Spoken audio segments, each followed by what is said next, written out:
അതിമനോഹരമായ വ്യൂ എന്നൊക്കെ. അപ്പോൾ ഞാനൊരു ചെറിയ ഓഫ് റോഡ് പാച്ചൊക്കെ കഴിഞ്ഞിങ്ങനെ വരികയാണ്. ശരിയെന്ന് വെച്ചാൽ വളരെ ചെറിയ ഓഫ് റോഡ് പാച്ച്. അപ്പോൾ എന്തുകൊണ്ട് ഈ ഒരു വണ്ടി റിവ്യൂ ചെയ്തുകൂടാന്ന് വിചാരിച്ചു. അപ്പോൾ നമ്മളെടുത്ത് നിന്നുള്ളത് Xpulse 200ൻ്റെ 4V വേരിയൻ്റാണ്. ഞാൻ ഓൺ ചെയ്യുന്നത് ഒരു 2V വേരിയൻ്റാണ്. അപ്പം ഈ അടുത്ത് എൻ്റെ ഒരു കസിൻ്റെ ഫ്രണ്ട് എടുത്ത വണ്ടിയാണിത്. അപ്പം അവൻ തന്ന ബൈക്കാണ്. സോ എനിവേ നമുക്ക് വണ്ടിയുടെ സ്പെക്സിലേക്ക് കിടക്കാം. എന്നിട്ട് ഞാൻ എൻ്റെ മറ്റേ വണ്ടിയും ഈ വണ്ടിയും തമ്മിലുള്ള ഒരു ചെറിയൊരു കമ്പാരിസൺ ചെയ്തുതരാം. So let's get started then. അപ്പോൾ വണ്ടി എന്ന് പറഞ്ഞാൽ എല്ലാം സെയിമാണ്, വളരെ ചെറിയ ചെറിയ മാറ്റങ്ങളാണ്. എൻജിൻ വരുന്നത് 199.6 cc BS6 single cylinder 4 valve എഞ്ചിനാണ്. അതാണ് മെയിൻ ചേഞ്ച്. ആദ്യത്തെ കുറച്ചുകൂടെ ബ്രീതിങ് കൂടിയിട്ടുണ്ട്. നമ്മളെ 2വിനെക്കാട്ടും ഒരു ഇത്തിരി കൂടെ റിഫൈൻമെൻറ്റ് ഉണ്ട് ഈ വണ്ടിക്ക്. ഞാൻ ഓടിച്ചപ്പോൾ എനിക്കത് ചെറുതായിട്ടൊന്ന് ഫീൽ ആയിട്ടുണ്ട്. പിന്നെ ഓയിൽ കൂൾഡാണ്. ഓയിൽ കൂളിങ് 1 2 3 4 5 ഈ 5 എണ്ണം ആയിരുന്നു എന്നുള്ളത് അത്രേ ഉള്ളൂ ആദ്യം. ഇത് ഈ ഒരു ഭാഗം എക്സ്ട്രാ വന്നതാണ്, ഒരു ഇച്ചിരി കൂടെ വലുതാക്കിയിട്ടുണ്ട്. പിന്നെ ടോർക്ക് പഴയതിൽ വരുന്നത് 16.45 ആണ്, ഇതിൽ വരുന്നത് 17.35 ആണ്. ശരിക്കും അതിൻ്റെ മാറ്റങ്ങൾ കാണാനുണ്ടോ എന്ന് വെച്ചാൽ അത്ര വലിയ വ്യത്യാസമൊന്നും എനിക്ക് തോന്നിയിട്ടില്ല. പക്ഷേ വണ്ടി സ്മൂത്ത്നെസ് ഉണ്ട്. സ്മൂത്ത്നെസ്സും ഫസ്റ്റിൽ വരുന്നൊരു ടോർക്കും അതുണ്ട്. അത് ചെറിയൊരു പൊടിക്ക് മാറ്റമുണ്ട് വ്യത്യാസം. വണ്ടിയുടെ മൈലേജ് 41 കിലോമീറ്റേഴ്സ് ആണ് ഇതിന് പറയുന്നത്. പഴയതിനും ആ ഒരു റേഞ്ച് തന്നെയാണ് പറഞ്ഞത്. ഫ്യൂൽ ടാങ്ക് സെയിം തന്നെയാണ് പഴയതുപോലെ തന്നെ. 13 litres fuel tank, 2.6 litres reserve വരുന്നുണ്ട്. പിന്നെ LED ചെറുതായിട്ട് ഇലൂമിനേഷൻ മാറ്റിയിട്ടുണ്ടെന്നാണ് പറഞ്ഞത്. ഞാൻ ആക്ച്വലി ഇത് നൈറ്റിൽ ഓടിച്ചിട്ടില്ല. നൈറ്റിൽ ഓടിച്ചിട്ട് ഞാൻ ചെറിയൊരു ഷോർട്സ് പോലെ എന്തെങ്കിലും ഇടാം. ലൈറ്റ്സൊക്കെ പഴയ പോലെ തന്നെ LED ബൾബാണ് അവിടെ വരുന്നത്. ബാക്കിലും LED, ബാക്കിൽ ഒക്കെ സെയിം തന്നെയാണ്, മാറ്റമൊന്നുമില്ല. കൂളിങ്ങിൻ്റെ ആവശ്യമൊന്നുമില്ല. എൻ്റെ ആ 2വിക്ക് തന്നെ വലിയ ഹീറ്റിംഗ് ഒന്നും ഉണ്ടായിട്ടില്ല. ഞാൻ ഒരു 300-400 കിലോമീറ്റേഴ്സ് കണ്ടിന്യൂസ് ഓടിക്കുമ്പം അത്ര വലിയ പ്രശ്നമൊന്നും ഉണ്ടായിട്ടില്ല. പിന്നെ ഇതിന് ഇത്രയും കൂടെ കൂളിംഗ് എക്സ്ട്രാ വന്ന് വരുമ്പം പിന്നെ തണുപ്പത്ത് എന്താക്കുന്നതാണ് ഞാൻ ആലോചിക്കുന്നത്. സിംഗിൾ ചാനൽ ABS ആണ് വരുന്നത്. ഫ്രണ്ടിൽ 276mm ഡിസ്കും ബാക്കിൽ 220mm ഡിസ്കും. Same as before. Dual channel കൊണ്ടുവന്നില്ല, അത് ആക്ച്വലി കൊണ്ടുവരായിരുന്നു. ഒരു സ്വിച്ചബിൾ വെച്ചാൽ മതിയായിരുന്നു ബാക്കിൽ, സ്വിച്ചബിൾ ABS പോലെ. അത് വളരെ ഒരു ഡിസപ്പോയിൻറ്റിങ് ആയിട്ടുള്ളൊരു കാര്യമാണ്. കാരണം ഇത്രയൊക്കെ ഫങ്ഷൻസ് ലൈക്ക് ബ്ലൂടൂത്ത് വരെ അതിൻ്റെ അകത്ത് വെച്ച് പിന്നെ ഒരു ABS എക്സ്ട്രാ വെക്കുന്നതിന് ഇപ്പം എന്താ പ്രശ്നം? ഫ്രണ്ടിൽ വരുന്നത് 21 ഇഞ്ച് 90 സെഷനാണ് വരുന്നത്. ബാക്കിൽ 18 ഇഞ്ച് എവിടെ പോയി 120/80. രണ്ടും സിയറ്റ് ടയേഴ്സാണ് വരുന്നത്. Dual purpose. ഗ്രിപ്പ് ഓഫ് റോഡിൽ അടിപൊളിയായിട്ടുണ്ട്. റോഡിലും ആവശ്യത്തിനുണ്ട്, പക്ഷേ വെറ്റ് റോഡിൽ പണി പാളും. ഫ്രണ്ടിൽ 37mm ടെലിസ്കോപ്പിക് സസ്പെൻഷൻ, അതിന് വലിയ വ്യത്യാസമൊന്നുമില്ല.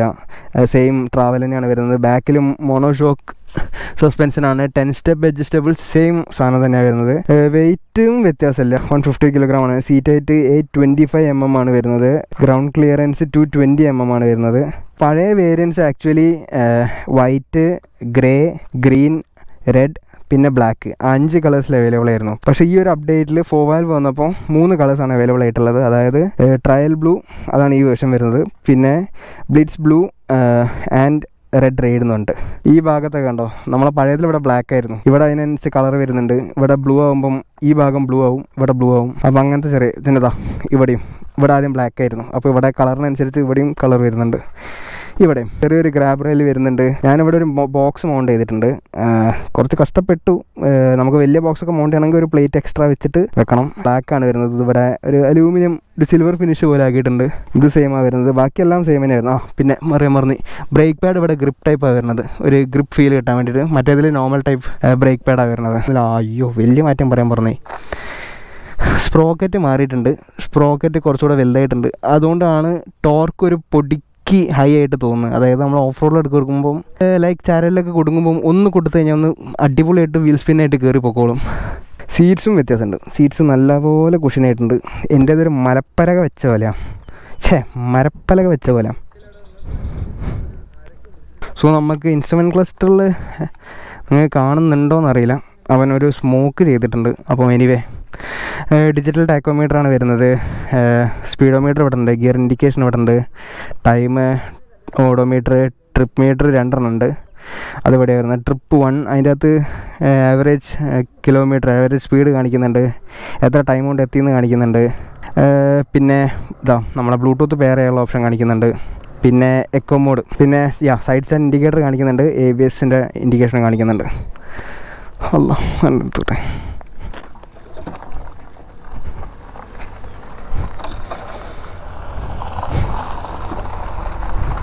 എൻജിൻ കളർ എന്നുണ്ടോ? നമ്മളെ പഴയ എഞ്ചിനിൽ ഇവിടെ വരുന്നത് ബ്ലാക്ക് കോട്ടിംഗ് ആയിരുന്നു, ഇവിടെ സിൽവർ ആണ് വരുന്നത്. അങ്ങനെ ചെറിയ ചെറിയ മാറ്റങ്ങൾ. ബ്ലാക്ക് എന്തുകൊണ്ട് ഒഴിവാക്കി, ഹീറ്റ് ഒഴിവാക്കാൻ വേണ്ടിയിട്ടാണെന്നാണ് തോന്നുന്നത്, അറിയില്ല. സ്വിച്ചസിനൊക്കെ കുറച്ച് മാറ്റങ്ങൾ വന്നിട്ടുണ്ട്. ഇവിടെയാണ് നമ്മളെ കിൽ സ്വിച്ച്, പിന്നെ അടുത്തത് ഇഗ്നിഷൻ, അങ്ങനെയാണ് വരുന്നത്. പിന്നെ ഇവിടെ പാസ് ലൈറ്റ് ഇവിടേക്ക് മാറ്റിയിട്ടുണ്ട്. ആദ്യം ഇവിടെ തന്നെ ഇരുന്ന് high beam, low beam, indicators, horn. പിന്നെ മിറേഴ്സ് ആക്ച്വലി യൂസ്ഫുള്ളാണ്. അത്ര എന്താ പറയുക, ബാക്കിൽ കാണാത്ത അവസ്ഥ ഒന്നുമില്ല, ആവശ്യത്തിന് കാണാനൊക്കെ പറ്റുന്നുണ്ട്. ഇനി വണ്ടിയുടെ എക്സോ സൗണ്ട് ഞാൻ കേൾപ്പിച്ചു തരാം.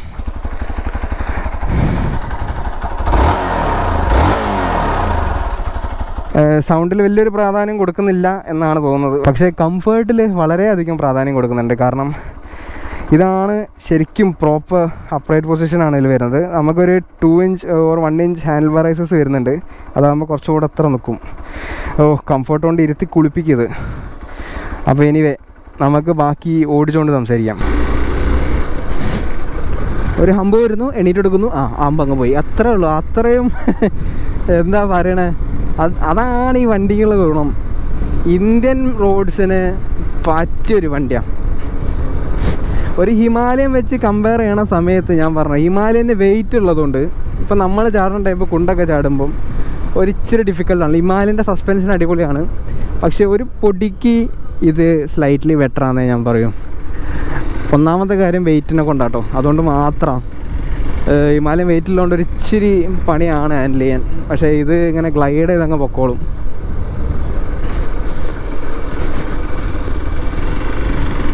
ഒരു സ്ട്രെയിറ്റ് റോഡ് അതായിരുന്നു, നോക്കാം.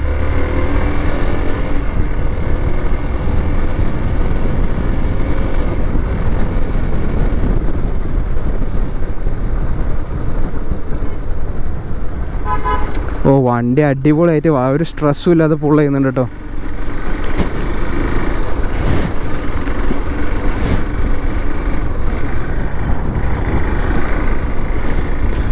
എൻ്റെ മോനെ ഹമ്പുകളൊക്കെ എനിക്ക് ഇനി ഒരു പുച്ഛമായിരിക്കും, ഒരു പുച്ഛം.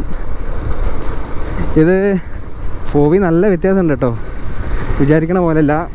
ഹാൻഡിൽ ബാർ അടിപൊളി. ഹാൻഡിൽ ബാറിലേക്ക് ഒരു തരി പ്രശ്നം വരുന്നത്, ഹാൻഡിൽ ബാർ വളരെ കംഫർട്ടാണ്. നമുക്ക് ഇങ്ങോട്ട് തന്നെ പോകാം, മെയിൻ റോഡിലേക്ക് അധികം ഇറക്കണമെന്നില്ല. ഇതാവാൻ സ്മോക്ക് ചെയ്തിട്ടുണ്ട്, ഇവിടെ ചെറുതായിട്ട് സ്മോക്ക് ചെയ്തിട്ടുണ്ട്. ഫ്രണ്ടിലെ ആ ഒരു റിങ് ഉണ്ട്, ഒരു സിൽവർ പെയിൻറ്റിൽ വരുന്ന മറ്റേ ഹെഡ്ലൈറ്റിൻ്റെ റിങ് വരുന്നുണ്ട്, അത് സ്മോക്ക് ചെയ്തിട്ടുണ്ട്. അതൊക്കെ ചെയ്തപ്പോൾ വണ്ടിക്ക് കുറച്ചും കൂടെ ഒരു സോളിഡ് ലുക്ക് വന്നിട്ടുണ്ട്.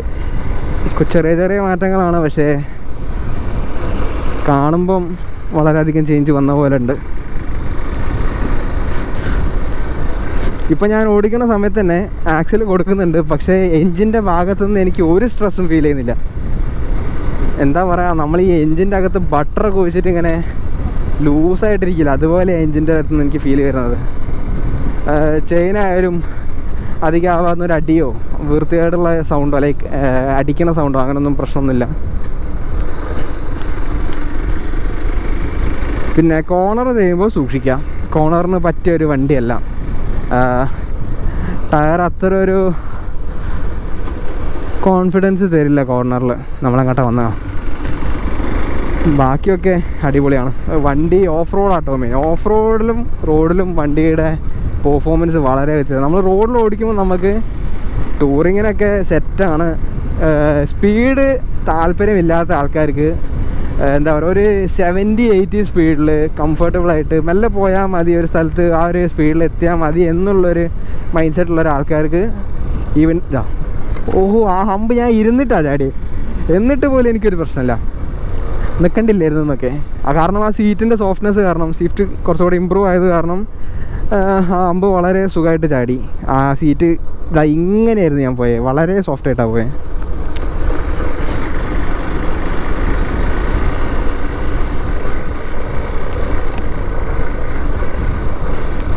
നല്ല സുഖമുണ്ട് കേട്ടോ ഓടിക്കാൻ. ലൈക്ക് ഓൾ ഡേ നമുക്കൊരു 350 കിലോമീറ്റേഴ്സ് കണ്ടിന്യൂസ് ആയിട്ട് റൈഡ് ചെയ്യാം, വലിയ പ്രശ്നമൊന്നും. കാരണം ഫുഡ് ബൈക്ക് കുറച്ച് മുന്നോട്ടായിട്ടാണ് വരുന്നത്. അവരവിടെ ഇരിക്കുന്നുണ്ട്, പോസ്റ്റ് അടുപ്പിച്ചിരുത്തിക്കുക പാവം പിള്ളേർ. അപ്പം ഫുഡ് ബൈക്ക് കുറച്ചുകൂടെ മുന്നോട്ട് വരുന്നതുകൊണ്ട് നമുക്ക് എന്താ പറയുക, കാലിന് അത്ര പെട്ടെന്ന് തളർച്ച ഒന്നും ഉണ്ടാവില്ല. തളർച്ച എന്നല്ല, കാലിന് അത്ര പെട്ടെന്ന് തളരൊന്നുമില്ല.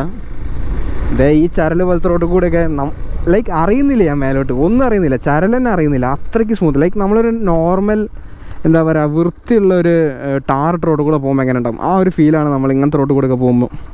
പിന്നെ ഓഫ് റോഡൊക്കെ പോകുമ്പം അടിച്ച് മിന്നിച്ച് പോകേണ്ടവർക്ക് പോവാം. പക്ഷേ അങ്ങനെ പോയി കഴിഞ്ഞാൽ ഫ്രണ്ട് ഫോർക്ക് വളരെ പെട്ടെന്ന് പണിയാവും. അതുകൊണ്ട് കുറച്ച് മര്യാദയ്ക്ക് ഓടിക്കാം. പിന്നെ വണ്ടിക്ക് 5 years വാറണ്ടി വരുന്നുണ്ട്. വൃത്തിയിൽ വണ്ടി സർവീസിനായി കൊടുത്തു കഴിഞ്ഞാൽ 5 years കിട്ടും. അതല്ലെങ്കിൽ ആ വാറണ്ടീൻ്റെ വഴിക്ക് അങ്ങ് പോകും. അപ്പോൾ ചെറിയൊരു ഓഫ് റോഡ് റിവ്യൂ കൂടെ ഞാൻ തരാം. ഞാൻ എണീറ്റ് നിൽക്കുന്നില്ല, ഇരുന്നിട്ടുള്ള കംഫർട്ട് നോക്കാം നമുക്ക് ആദ്യം.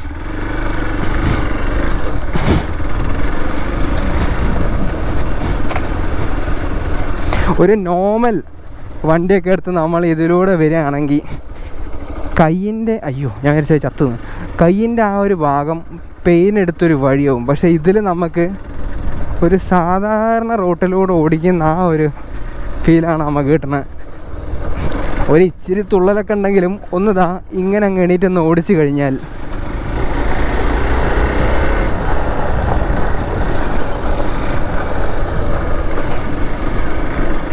അപ്പോൾ കമ്പയർ ടു 2V 4V എനിക്ക് ഇപ്പോൾ എന്താ തോന്നുന്നത് വെച്ചാൽ സസ്പെൻഷനൊക്കെ ഓൾമോസ്റ്റ് സെയിം ആണ്. പക്ഷേ ആ സീറ്റിൻ്റെ ആ ഒരു ഹാർഡ്നെസ് ഒഴിവാക്കിയത് കാരണം നമുക്ക് ഈ ചാടുന്ന സമയത്ത് പകുതി സീറ്റ് അങ്ങ് ഏറ്റെടുത്തോളും. ലൈക്ക് സീറ്റ് കട്ടിയായിട്ട് സസ്പെൻഷൻ വളരെ സോഫ്റ്റായിട്ട് കാര്യമില്ല, കാരണം നമ്മളെ നിതംബങ്ങൾ പണി പാലും വെള്ളത്തിൽ കൊടുക്കും. പക്ഷേ ഇപ്പോൾ സീറ്റ് സോഫ്റ്റ് ആയതുകൊണ്ട് വളരെ സുഖമായിട്ട് ലൈക്ക് ഫ്ലോട്ടിങ് തന്നെ പറയാം. അങ്ങനെ ഒരു രീതിയിൽ പോയി. അപ്പം അങ്ങനെ ഒരു രീതിയിലാണ് പോകുന്നത്. പിന്നെ വണ്ടിയുടെ എൻജിൻ വളരെ റിഫൈൻഡ് ആണ് കേട്ടോ. നിങ്ങൾ സൗണ്ട് കേൾക്കണ പോലെയല്ല ഞാൻ ഓടിക്കുമ്പോഴുള്ള ഫീല്. കിറിന്ന് മുരടണ പോലത്തെ ഒരു സൗണ്ട് ഉണ്ടെങ്കിലും ഓടിക്കുന്ന സമയത്ത് വളരെ സ്മൂത്തായിട്ടാണ് പോണത്.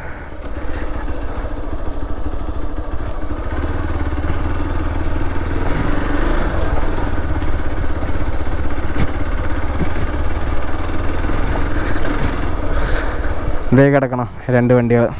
ഇതാണ് എൻ്റെ വണ്ടി കേട്ടോ. ഞാനിതിൻ്റെ ഒരു റിവ്യൂ വേണമെങ്കിൽ ചെയ്യാം. ഇതിൻ്റെ റിവ്യൂ ഇപ്പോൾ ആരെയും കാണുമെന്ന് എനിക്കറിയില്ല.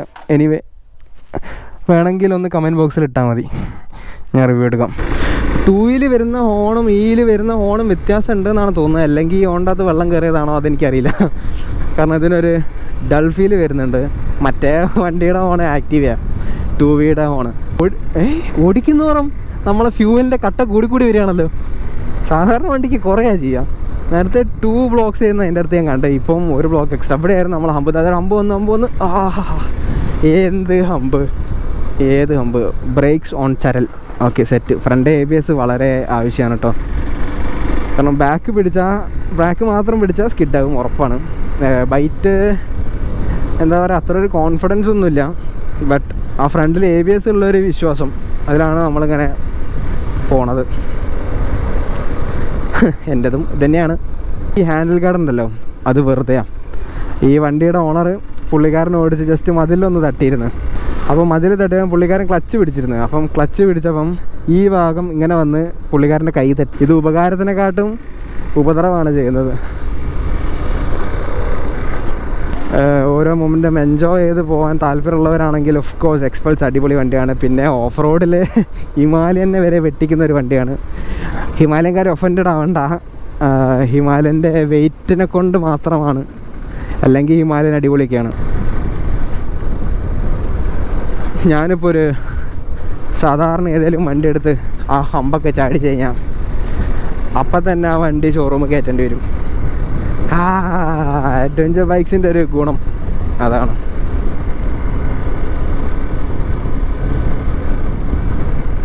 വണ്ടിക്ക് പാനിയേഴ്സൊന്നും കമ്പനി ഓഫർ ചെയ്യുന്നില്ല. ശരിക്കും അതൊക്കെ ഓഫർ ചെയ്യണമായിരുന്നു. ഒരു സ്മോൾ പാനിയറൊക്കെ, ഒരു അലൂമിനിയം സ്മോൾ പാനിയേഴ്സൊക്കെ വെച്ചിട്ട് അതൊക്കെ ഓഫർ ചെയ്തിട്ടുണ്ടെങ്കിൽ അടിപൊളിയാവുമായിരുന്നു.